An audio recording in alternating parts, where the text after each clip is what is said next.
여러 번 청문회를 해보면 느끼는 거지만 사실 후보자의 입장일 때 가장 의뢰의 입장입니다. 그래서 사실은 마음껏 자신이 느끼는 바를 또 표현하기도 굉장히 어려운 부분들이 있기 때문에 우리 청문위원들이 그 점에 대해서는 확실하게 생각을 하고 또 질의를 하는 것이 중요하다고 생각합니다. 그러면 1차 보충 질의를 계속하도록 하겠습니다. 질의 시간은 7분입니다. 그럼 존경하는 김한규 간사님 질의해 주시기 바랍니다. 후보자님, 네.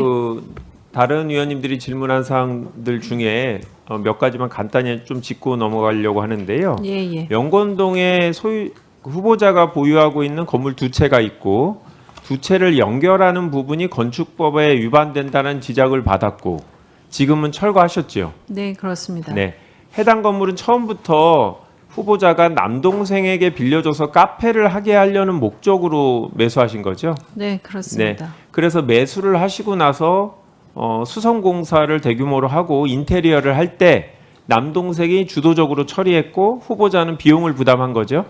네, 그렇습니다. 공사 이후에 공사가 완료되고 나서 남동생과의 임대차 계약 기간이 시작이 됐는데 그래서 엄밀히 말하면 공사할 당시에는 남동생이 임차인은 아니었지만 어차피 임차가 예정됐기 때문에 뭐 답변이라든지 서면 답변에서 임차인이라고 표현한 거죠. 네. 아까 유영아 의원님 말씀 주신 부분들은 뭐 정확히 엄밀히 본다면 임차인은 아닌 상태였으나 제가 그냥 동생에게 임대하려고 지었던 거여서 그렇게 표현된 부분인 것 같습니다. 정리하면 그 영건동 카페 건물 관련해서 현재는 법 위반 사항이 없죠.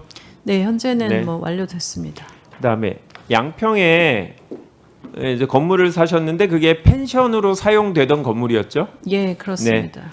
그리고 그 이후에 옆에 붙은 땅도 샀는데 해당 부지들은 모두 매수할 당시 상태 그대로 가지고 계셨고 후보자가 건물을 새롭게 짓거나 증축하거나 하신 적 없죠? 그런 건 없습니다. 네. 잔디밭을 만들거나 그런 적도 없죠? 네.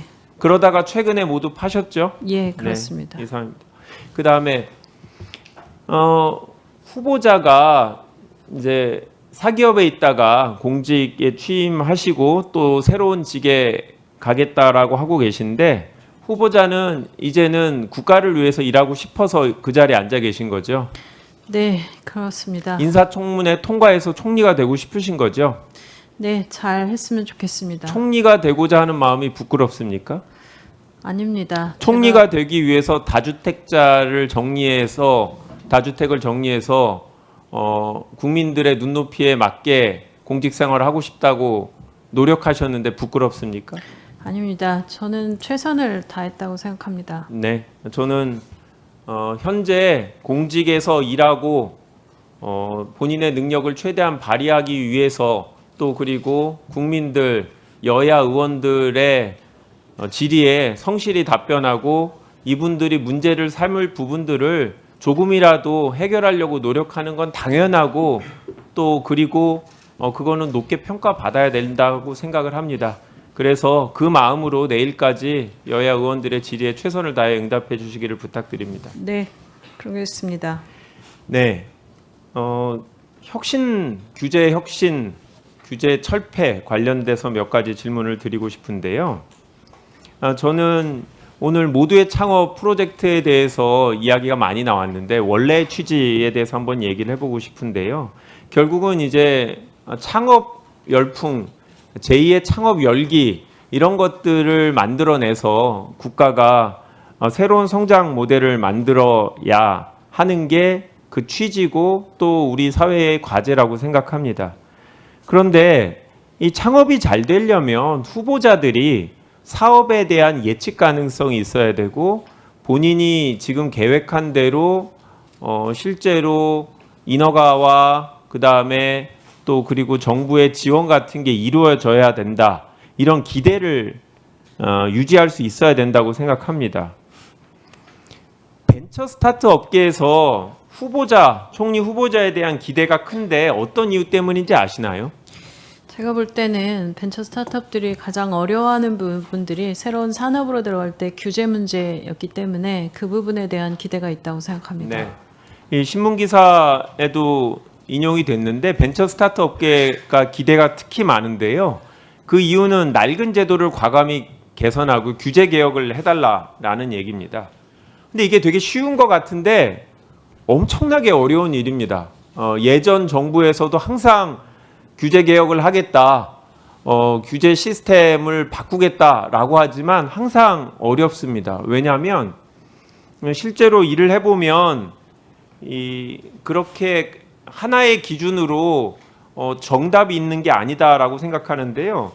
후보자가 중기부 장관 할 때도 신산업 규제 합리화 지원팀이라는 걸 만들었어요. 그래서 그런 노력을 하겠다라고 전담팀을 만들어서 직역 갈등 중재한다고 했는데 성공하셨습니까? 전체적으로 성공을 했다고 말씀드리기는 좀 어렵고 절반 정도 그 사업에 관련된 부분들 지원이 좀 이전보다 나아졌다 정도라고 생각합니다. 절반의 실패는 어떤 이유 때문입니까? 관련 부처와의 협의에서 좀 관련 부처와 협의가 난항이 좀 있기도 했고, 그리고 또 스타트업 업계 간에도 좀 다른 목소리들이 있고, 이 조정하는 부분에 있어 어려움이었습니다. 조정을 할 때 있어서 사업마다 다르겠지만 후보자가 생각하는 판단 기준이 있습니까?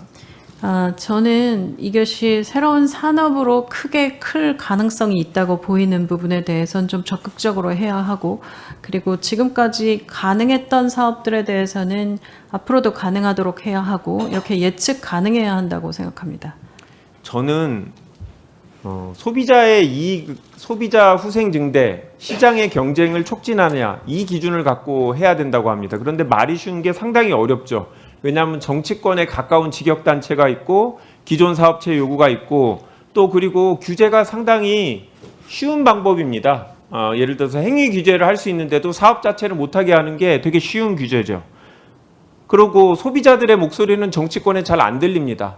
또 이 사람들이 집단 행동을 해야 될 이유도 없죠. 다른 사업체로 바꾸면 되니까. 네. 저는 그래서 정부가 이런 일을 할 때 뭔가 판단 기준이 있고 예측하고 우리 사업을 하는 사람이 그 기준에 따르면 지금의 규제는 해소될 가능성이 있고 정부가 나의 사업을 지원해 줄 거다라는 신뢰가 있어야 되는데 이제까지는 그런 판단 기준이 부족했다고 생각하는데요.